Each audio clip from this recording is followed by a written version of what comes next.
కూనవరం అనే గ్రామంలో మంగపతి అనే వ్యాపారుండేవాడు. అతను ధనవంతుడు. కాని డబ్బు మీద అతనికున్న ప్రేమ ప్రజల మీద ఉండేది కాదు. అతనికి ఒకే ఒక కుమార్తె, పేరు విమల. ఆమంటే మంగపతికి పంచ ప్రాణాలు. విమలకు 9 ఏళ్లు నిండాయి. ఆ సందర్భంగా తన ముద్దుల కూతురికి బట్టలు బొమ్మలు కొని తీసుకొద్దామని పట్నం వెళ్లాడు మంగపతి. నా కూతురికి నచ్చిన దుస్తులు బొమ్మలు ఏవున్నాయో చూపించండి. డబ్బుకి వెనకాడను. నా కూతురి సంతోషమే నాకు ముఖ్యం. మంగపతి పట్నంలో అన్ని పనులు ముగించుకొని తిరిగొచ్చేసరికి చీకటి పడింది. అతనింటికి సమీపిస్తుండగా ఒక 25 ఏళ్ల కుర్రాడు తమ ఇంటి పెరటి ద్వారం నుండి కంగారుగా బయటకొస్తున్నాడు. అతణ్ణి మంగపతి ఎప్పుడూ చూడలేదు. అప్పుడు తనలో తాను, ఈ కుర్రాడెవడో నాకు తెలీదు. ఈ సమయంలో మా ఇంట్లో ఏం చేస్తున్నాడు? ఈ వాలకం బిత్తర చూపులు కంగారు చూస్తే దొంగలా ఉన్నాడు. వీని పట్టుకోవాలి. వెంటనే ఒక్క ఉదుటున వెళ్లి కుర్రాడి మెడ పుచ్చుకొని, ఎవరు నువ్వు? ఈ సమయంలో మా ఇంట్లో కిందకెళ్ళినట్టు? ఇంతకీ ఏం దొంగిలించావో చెప్పు అని కోపంగా అన్నాడు. అప్పుడా కుర్రాడు బాగా బెదిరిపోయి నోట మాట పెగలక కాస్త తడబడ్డాడు.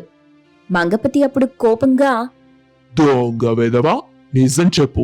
అసలేం దొంగిలించావు? ఎక్కడ దాచావు? అంటూ పెద్దగా కేకలు వేశాడు. ఆ కేకలు విని మంగపతి భార్య కూతురే కాక పక్క ఇళ్ల వాళ్లు కూడా అక్కడ పోగయ్యారు. ఈ వయసులో కష్టపడి పని చేసుకోకుండా దొంగతనానికి దిగాడనమాట. 4 తంతే బుద్ధొస్తుంది. ఇంతకీ ఏం దొంగిలించాడో ముందు అది చూడండి. వాళ్లలో ఒకడు ఆ యువకుణ్ణి పైనుండి కింద దాకా తడిమి చూశాడు. అతని జేబులో కొంత చిల్లర డబ్బు తప్ప మరేం లేదు. అప్పుడా కుర్రాడు చేతులు జోడించి, నా పేరు రాజేష్. నేను దొంగను కాను. నా మాట ఓపికగా వినండి అని వినయంగా చెప్పాడు. నువ్వు దొంగవి కాకుంటే నా ఇంట్లోకి ఎందుకెళ్ళావు? అయ్యా, మీరొకసారి ఆ ఇంటి దేవుడి గూట్లో ఉన్న ఎర్ర సంచిని తీసుకురండి. అప్పుడంతా చెప్తాను. వెంటనే మంగపతి భార్య లోపలికెళ్లి దేవుడి గూట్లో ఉన్న సంచి తీసుకొచ్చింది. దాన్ని తెరిచి చూస్తే దానిలో 1000 వెండి కాసులున్నాయి. ఈ సంచి ఎవరిది? ఆ సంచిలో 1000 వెండి కాసులున్నాయి. ఆ సంచి మీ ఇంట్లో పెట్టింది నేనే. అదెందుకు పెట్టానో మీకు చెప్తాను వినండి అని చెప్పాడు ఆ కుర్రాడు. మంగపతితో పాటు అక్కడున్న వాళ్లంతా రాజేష్ మాటలు విని ఆశ్చర్యపోయారు. 12 ఏళ్ల క్రితం నాకొకసారి బాగా జబ్బు చేసింది. పట్నం తీసుకెళ్లి మంచి వైద్యం చేస్తే గాని నేను బ్రతకనని మా ఊరి ఆచారి గారు తేల్చి చెప్పేశారు. అప్పుడు మా నాన్నగారి చేతిలో అవసరానికి తగ్గ డబ్బు లేక ఈ ఊళ్ళో ఆయన చిన్ననాటి స్నేహితుడుండడంతో ఆయన్ని కలిసి డబ్బు అప్పుగా తీసుకుందామని ఈ ఊరొచ్చారు. అయితే ఆ సమయంలో ఆయన స్నేహితుడు ఊళ్ళో లేకపోవడంతో నిరాశగా తన గ్రామానికి వెనుదిరిగారు. ఆ సమయంలో దాహం తీర్చుకునేందుకు ఊరి రచ్చబండకెదురుగా ఉన్న మండువా ఇంటికెళ్లి మంచినీళ్లు అడిగారంట. ఇంటావిడ మంచినీళ్ళిచ్చి తలుపు వేసుకుంది. అప్పుడు ఆయనకి గడప దగ్గర ఒక విలువైన బంగారపు ఉంగరం కంటపడింది. ఆ ఉంగరాన్ని తిరిగి ఇంట్లో వాళ్ళకి ఇచ్చేద్దాం అనుకున్నారు. కానీ కొడుకు జబ్బు విషయం గుర్తురాగానే ఏం చెయ్యలేక బంగారు ఉంగరాన్ని జేబులో వేసుకొని తన గ్రామం వెళ్లిపోయారు. తర్వాత దాన్ని అమ్మి వచ్చిన డబ్బుతో నాకు పట్నంలో వైద్యం చేయించారు. జనమంతా రాజేష్ వైపు ఆశ్చర్యంగా చూడసాగారు. ఆ తర్వాత మా నాన్నగారు ఈ ఊరొచ్చి బాకీ తీరుద్దామని చాలా ప్రయత్నించారు. కానీ అది ఆయనకు సాధ్యపడలేదు. నెల రోజుల క్రితం ఆయన చనిపోయే ముందు ఇదంతా నాకు చెప్పి వెండి కాసులు మీకు అందజేయమని చెప్పారు. అప్పుడు మంగపతి కలగజేసుకొని, అదేదో నువ్వు తిన్నగా మా ఇంట్లోకొచ్చి విషయం చెప్పి డబ్బియొచ్చు కదా అని అడిగాడు. దానికి రాజేష్, అయ్యా, చనిపోయిన మా నాన్నను మీరు దొంగగా అనుకుంటారేమోననుకొని వెండి కాసుల సంచి మీ ఇంట్లో రహస్యంగా దేవుడి గూట్లో పెట్టి వెళ్ళిపోదామనుకున్నా అని అసలు విషయం చెప్పాడు. అతని నిజాయితీ చూసి అక్కడున్న వాళ్లంతా ఆశ్చర్యపోయారు. సంగతేంటో తెలుసుకోకుండా అనవసరంగా రాజేష్ని నిందించామని బాధపడి రాజేష్కు క్షమాపణ చెప్పి వాళ్లంతా ఎవరింటికి వాళ్లు వెళ్ళిపోయారు. తర్వాత రాజేష్ కూడా తన ఊరు బయలుదేరి వెళ్ళిపోయాడు. అప్పుడు మంగపతి కాసుల సంచి తన కూతురు చేతికిచ్చి, అమ్మా, నీ పుట్టినరోజుకు మంచి బహుమతి లభించింది చూసావా? ఈ డబ్బుతో నీకు బంగారు గొలుసు చేయిస్తా అని చెప్పాడు. నాన్న, నాకు ప్రస్తుతం ఎన్ని సంవత్సరాలు నిండాయి? బంగారు తల్లి, నాకు గుర్తు లేదనుకున్నావా? నీకు 9 నుండి 10 వస్తాయి. ఆయన తీర్చిన బాకీ 12 ఏళ్ల కిందటిదని చెప్పారు. అంటే నా వయసు కంటే కూడా ఎక్కువ. నేను ఈ ఇల్లు కొన్న తరువాత ఏడాదికి పుట్టానని మీరు చెప్పారు. అంటే ఆ ఉంగరం మనకు ఈ ఇల్లు అమ్మిన రామయ్య తాతదన్నమాట. ఇప్పుడు రామయ్య తాత చూసేవాళ్లు లేక కష్టాల్లో ఉన్నాడు. ఈ డబ్బు ఆయనకే చెందుతుంది. విమలా, నువ్వేం మాట్లాడుతున్నావు? ఆ ఉంగరం ఆయనదని ఎలా తెలుసు నీకు? రామయ్య తాత చాలా గొప్పవాడు. ఈ ఇల్లు అమ్మినప్పుడు కూడా ఆయన చాలా ధనవంతుడు. కానీ కొడుకు వ్యాపారంలో నష్టపోయాడు. ఇప్పుడు రామయ్య తాత తన ఇంట్లో కష్టపడుతున్నాడు. ఆయనకి సాయం చేయాలి నాన్న. విమలా, ఈ డబ్బు మనకు లభించింది. అది మనకు మాత్రమే చెందుతుంది. రామయ్య తాతకివ్వటం ఎందుకు? నాన్న, అది మన డబ్బు కాదు. అది రామయ్య తాతది. రాజేష్ వాళ్ళ నాన్న ఆ ఉంగరాన్ని తీసుకుంది అవసరం కోసం. కానీ దాన్ని తిరిగివ్వాలని ఆశపడ్డారు. ఈ డబ్బు రామయ్య తాతకివ్వాలి. ఇప్పుడు ఆయనకు ఈ డబ్బు అవసరం ఉంది. మనం ఈ డబ్బుతో మంచి పని చెయ్యాలి నాన్నా. మంగపతి కూతురు దయాగుణానికి ఆనందించాడు. కాని తన పిసినారి స్వభావం అతన్ని ఆపేసింది. ఒకవైపు తన కూతురి బంగారు మనసు చూసి మరోవైపు డబ్బును వదులుకోలేక సందిగ్ధంలో పడిపోయాడు. తనలో తాను, నా కూతురు చాలా మంచిది, కానీ ఈ డబ్బు పోతే నా వ్యాపారం నష్టపోతుంది. నేను ఈ డబ్బుతో బంగారు గొలుసు చేయిస్తే అది నా కూతురికి ఒక మంచి జ్ఞాపకం అవుతుంది. కానీ ఈ డబ్బు రామయ్య తాతకిస్తే నాకే మిగులుతుంది. ఏది ముఖ్యమైంది? ధనం పోగేసుకోవడమా లేక మనసులో సంతోషమా అని అతను తన భార్య దగ్గరికెళ్లి తన మనసులో ఉన్న సందేహాన్ని బయటపెట్టాడు. అప్పుడు మంగపతి భార్య, మన కూతురు బంగారు మనసుతో ఆలోచిస్తోంది. అది మన ధనానికి పడిపోయే మనసు కాదు. మనం ఈ డబ్బుని రామయ్య తాతకిస్తే మనకు ఆనందం కలుగుతుంది. ధనం తిరిగి సంపాదించుకోవచ్చు, కాని మనసులో ఆనందం ఎప్పటికీ దొరకదు. నువ్వు చెప్పింది నిజమే. నా కూతురు నిజంగా బంగారు మనసు కలది. నా ధనం కంటే నాకు నా కూతురి మనసే ముఖ్యం. నాన్న, నేను రామయ్య తాత ఇంటికెళ్ళి డబ్బిచ్చేసొస్తాను. అప్పుడు మంగపతి ఆప్యాయంగా తన కూతుర్ని ముద్దాడి, పద, నీతో పాటు నేను కూడా రామయ్య తాత ఇంటికొస్తాను. ఆయనకి డబ్బిచ్చొద్దాం. మంగపతి, అతని భార్య, తమ కూతురు విమలది బంగారు మనసని తెగముచ్చటపడ్డారు. వాళ్లంతా కలిసి రామయ్య తాత ఇంటికెళ్లి 1000 వెండి కాసుల సంచి ఆయనకిచ్చారు. అప్పుడతను ఆశ్చర్యంగా, ఈ డబ్బు నాకెందుకు ఇచ్చారు? ఇది నాది కాదు. నేను మీకు అప్పివ్వలేదు. ఈ డబ్బు నాది కాదు. తాత, ఇది మీ ఉంగరం అమ్మిన డబ్బు. రాజేష్ వాళ్ళ నాన్న మీకివ్వాలని ప్రయత్నించారు. ఇప్పుడు మీ కష్టం చూసి మేం మీకు సాయం చేయాలనుకుంటున్నాం. మీరు చాలా మంచివారు. నా కష్టం తీర్చడానికి వచ్చారు మీరు. దేవుడు మీకు మంచి చేస్తాడు. ఆ రోజు నుండి మంగపతి తన స్వభావం పూర్తిగా మార్చుకున్నాడు. డబ్బు పోగేసుకోవడం కంటే ప్రజలకి సాయం చేయటం గొప్పదని అర్థమైంది. విమల తన తండ్రికి ధనం కన్నా ధర్మమే ముఖ్యమని నేర్పింది. ఆ విధంగా ఆమె యొక్క బంగారు మనసుతో అందరినీ ఆనందపరిచింది. ఆ గ్రామమంతా మంగపతి, విమల గురించి గొప్పగా చెప్పుకోవటం మొదలెట్టింది. మంగపతి మారాడు. అతని కూతురు బంగారు మనసుతో ఆలోచిస్తోంది. అవునరా, ధనం పోగేసుకోవడం కంటే మంచి మనసు కలిగి ఉండటమే గొప్పది. ఆ విధంగా బంగారు మనసు యొక్క విలువను ఆ గ్రామం గ్రహించింది. ఒక పల్లెటూరిలో యాదగిరి అనే ఒక వ్యక్తి ఉన్నాడు. యాదగిరి ఒట్టి సోమరిపోతువాడు. పనిపాట లేకుండా సరదాగా పెత్తనాలు చేస్తూ గాలికి తిరుగుతూ ఉంటాడు. అతనికి భార్య సామ్రాజ్యం, 2 పిల్లలు ఉన్నారు. యాదగిరి పనికి మాలినవాడే గాని చాలా తెలివైనవాడు. ఏ పని చేయకుండా 4 మాయమాటలు చెప్పి డబ్బు సంపాదిస్తుంటాడు. సామ్రాజ్యం కూడా గంతకి తగ్గ బొంతలాగే సోమరిపోతుంది.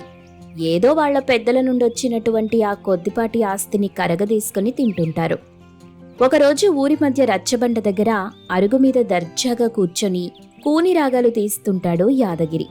అప్పుడే అక్కడికొస్తాడు ఆ ఊళ్ళోని ఒక ముసలాయన. ఒరే యాదగిరి, పని పురుష లక్షణం అంటారా? ఇట్ట ఖాళీగా పడుకుంటే ఏమొస్తుంది చెప్పు? సుఖం వస్తుంది. ఆ సామెత చెప్పిన వాడికి ఏం తెలుసు చాకరీ చేసేటప్పుడు ఒళ్ళు పడే కష్టం. ఆయన కష్టపడి పని చేయడం మా ఇంట వంట లేదు. అదేం సంసార లక్షణం రా? అలా చేస్తే నలుగురిలో ఎంత చిన్నతనంగా ఉంటుంది, గౌరవమే ఉండదు. ఈ నలుగురి గౌరవం ఎవరికి కావాలి? ఓరిని పాసుగులా, ఇట్లాంటి బుర్రిచ్చాడేంట్రా దేవుడు నీకు? నీకివ్వలేదని ఏడువు. సర్లే, నీతో మాట్లాడుతూ కూసుంటే ఎట్టా? పోయి ఒక ముద్ద తినాలి, ఆకలవుతుంది. దమ్మిడి సాకిరీ చెయ్యకపోయినా ఆకలి మాత్రం బాగా వేస్తుంది నీకు. ముసలైన మాటలు పట్టించుకోకుండా యాదగిరి ఇంటికొస్తాడు. భార్యాభర్త పిల్లలతో కూర్చుని అన్నం తింటుంటాడు. రోజూ ఇదే కూరలు తిని తిని తినబుద్ధి కావటం లేదు నాన్న. రుచికరమైన ఆహారం తినాలని నాలుక ఉవ్విళ్ళూరుతుంది. అవునరా, నాకు కూడా నాలుక సప్పబడిపోయింది. ఊళ్ళో అయినా ఏవైనా శుభకార్యాలుంటే బాగుండు, భోజనాలుంటాయి. ఏవయ్యో, భోజనాలంటే గుర్తొచ్చింది. పోయినసారి మన బంధువుల పెళ్లికి వెళ్ళినప్పుడు నాగయ్య అన్నయ్య గారనే దూరపు బంధువుని కలిశాంగా. అప్పుడైనా ఎప్పుడైనా తీరిక కుదిరినప్పుడు ఓసారి మా ఇంటికి రండని పిలిచాడుగా. అదేదో ఇప్పుడు పోదాం. ఆ మాట వినగానే యాదగిరి మొహం ఆనందంతో వెలిగిపోతుంది. అంత మంచి శుభవార్తని ఇంత లేటుగా గుర్తు చేసావేంటే? కాని తొందరగా బట్టలు సర్దు బయలుదేరదాం అని ఇద్దరు బట్టలు సర్దుకొని బయలుదేరారు. ఓ కాంతమ్మక్క, మేం తిరిగి వచ్చే వరకు కాస్త మా ఇల్లు చూస్తూ ఉండు. ఏంటి, అప్పుడే మళ్ళీ ఇంకో ప్రయాణమా? మొన్ననే గదే ఏదో చుట్టాల ఊరిపోయి నెల రోజులుండొచ్చారు. ఏం చేస్తాం మరి, మాకు చుట్టాలు ఎక్కువాయే. చుట్టాలను వదులుకుంటే ఎలా? ఈసారి ఎన్ని రోజులు మకాం? ఏమో తెలీదు. మేం తిరిగి ఎప్పుడొస్తే అప్పుడు వచ్చినట్టు అనుకో. మేం పోతామన్నా పోనివ్వరుగా మా చుట్టాలు అలాంటి వాళ్ళు. వాళ్ల మాట కాదనలేక మేం కూడా ఉండిపోతాం. అమ్మ పుట్టిల్లు మేనమామకు తెలీదా అన్నట్టు ఎప్పటి నుండో మీ ఇంటి పక్కనుంటున్నా. నీ గురించి నాకు తెలీదా? మీరు జిడ్డులా అంటుకుంటారు. అంత తొందరగా వదిలిపోయే రకాల నెల రోజుల బియ్యం, సరుకులు అవన్నీ మిగిలినా చాలే అనుకునే రకాలు మీరు. వాళ్ళు మెడపట్టి బయటకి గెంటినా అక్కడే తిష్ట వేస్తారు. నీ సొమ్మేదో పెడుతున్నట్టు మాట్లాడుతున్నావే. నువ్వు నా ఇల్లు చూడకపోతే చూడకపోయావు గాని అట్ట మాట్లాడితే ఊరుకునేది లేదు. అంతేలే, ఉన్నమాట అంటే ఊలుకెక్కువ అంట. నాకెందుకు మీరెక్కడికి పోతే? అంత బుద్ధిన దానివి ఎందుకన్నావో? బుద్ధి గట్టి తినన్నానులే. పొద్దున్నే నీ నోట్లో నోరు పెట్టాను చూడు, నన్ను నేను చెప్పుతో కొట్టుకోవాలి. ముందా పని చెయ్యి. కాంతమ్మ మూతి తిప్పుకొని ఇంట్లోకి వెళ్ళిపోయింది. యాదగిరి సామ్రాజ్యం పిల్లలతో సహా నాగయ్య ఇంటికి వెళ్తారు. సామ్రాజ్యం యాదగిరిని చూసి నాగయ్య, భూలక్ష్మి అయోమయంగా ఉంటారు. ఎవరయ్యా మీరు? అదేంటండి బావగారు, పోయినసారి బంధువుల పెళ్లిలో కలిసినప్పుడు ఇంటికి రమ్మని ఆహ్వానించారుగా, మర్చిపోయారా ఏటి? మేము మీ దూరపు చుట్టాలమండి, మీకు సరిగ్గా గుర్తున్నట్టు లేదు. ఓ అట్టాగా, మర్చిపోయి ఉంటానులేమ్మా, ఏమనుకోకండి. ఏంటో రాత్రి అనుకోకుండా మీరు కలలోకి వచ్చారు. అయ్యో, అంత పెద్ద మనిషి మర్యాదగా పిలిస్తే పోలేదే అని మా మనసుకి చాలా బాధ అనిపించింది. అందుకే తెల్లారగానే వచ్చేసాం. అట్టగా, సరే లోపలికి రండి అని వాళ్ళని లోపలికి ఆహ్వానించి మజ్జిగ తీసుకొచ్చి ఇచ్చింది. ఇదిగో ఏవే, మన బట్టల సంచులు లోపల పెట్టి మా అక్కయ్యకి వంటలో సాయపడిపో. ఈలోగా నేను మా బావగారు బజారుకి పోయి మటన్ తీసుకొస్తాం. అట్టగేనయ్యా, రావదినా అని బలవంతంగా భూలక్ష్మిని చెయ్యి పట్టుకుని లోపలికి తీసుకెళ్తుంది. బావగారు, మనం పోయొద్దని రండి అని నాగయ్యని తీసుకుని బయటికి వెళ్ళిపోయాడు. అలా ఆ ఇంటి మీద పడి తెగ మెక్కుతుంటారు. నెల రోజులు గడిచిపోయాయి. నాగయ్య ఇంట్లో ఉన్న కూరగాయలు, సరుకులు, బియ్యం అన్నీ ఖాళీ అయిపోతుంటాయి. ఏంటి బావగారు, ఇంటి దగ్గర పనులన్నీ అలాగే వదిలేసి మీరిక్కడే ఉండిపోయారేంటి? పానులదేముందిలే బావా, ఈ రోజు కాకపోతే రేపు చేసుకోవచ్చు. చుట్టాలతో కలిసి ఉండే భాగ్యం, అదృష్టం మళ్ళీ మళ్ళీ దొరుకుతుందా? అంటే మీరు మీ ఇల్లు వదిలేసొచ్చి నెల రోజులైంది కదా, ఇంట్లో ఎలుకలు పడి సామాన్లన్నీ పాడు చేస్తాయి కదా. ఆ పాడు చేసేంతగా ఇంట్లో ఏమున్నాయని, కూరకుండా అన్నంకుండా తప్ప. నాగయ్య భూలక్ష్మి పక్కకెళ్ళి ఇలా మాట్లాడుకుంటున్నారు. వీళ్ళేంటండి ఏదో కరువు ప్రాంతం నుండొచ్చినట్టు అట్టా తినేస్తున్నారు?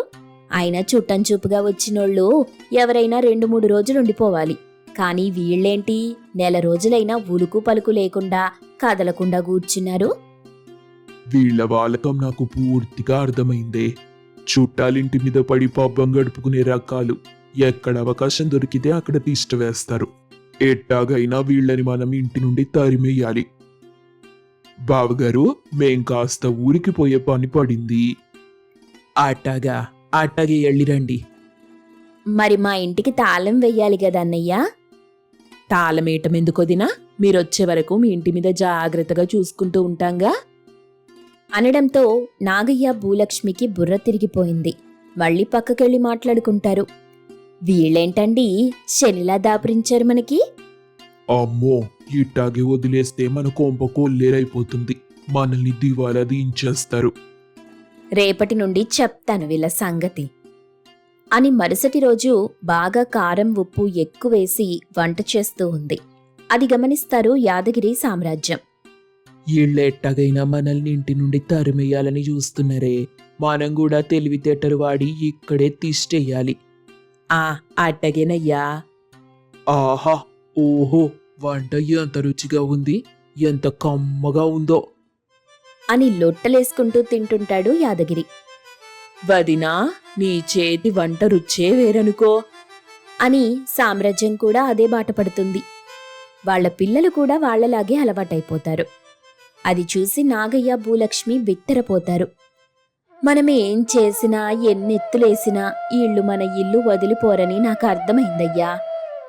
అవునే, అందుకే మనమే ఇల్లు వదిలిపెట్టి పారిపోవటం మంచిది. వాళ్ళు పోయారని తెలిసాకే తిరిగొద్దాం పదా అని రాత్రికి రాత్రే చెప్పా పెట్టకుండా ఇల్లొదిలి పారిపోయారు. నాగయ్య భూలక్ష్మి మాత్రం ఆ ఇంటి నుండి కదలరు. ఆ ఇంట్లో ఉన్న సరుకులన్నీ అయిపోయే వరకు వంట చేసుకుని తృప్తిగా తింటుంటారు. ఏవయ్యా, రేపటితో ఈ ఇంట్లో ఉన్న సరుకులు కూడా అయిపోతాయి. ఇప్పుడేం చేద్దాం?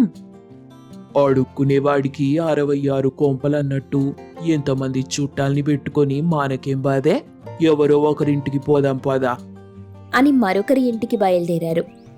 చాటుగా ఉండి వాళ్లు వెళ్లిపోవటం చూసిన నాగయ్య భూలక్ష్మి హమ్మయ్య అని ఊపిరి పీల్చుకున్నారు. సామ్రాజ్యం యాదగిరి మరొక బంధువుల ఇంటికి వెళ్తారు. వాళ్ల మనస్తత్వం ఇంతకు ముందే ఆ బంధువులకు తెలిసుండడంతో ఆ బంధువులు వీళ్లకంటే తెలివిగా ప్రవర్తిస్తూ యాదగిరి సామ్రాజ్యం చేతే అన్ని పనులు చేయిస్తుంటారు. దాంతో సామ్రాజ్యం యాదగిరికి బుద్ధొచ్చింది. పరుగో పరుగుమని వాళ్ళింటికి పారిపోయారు.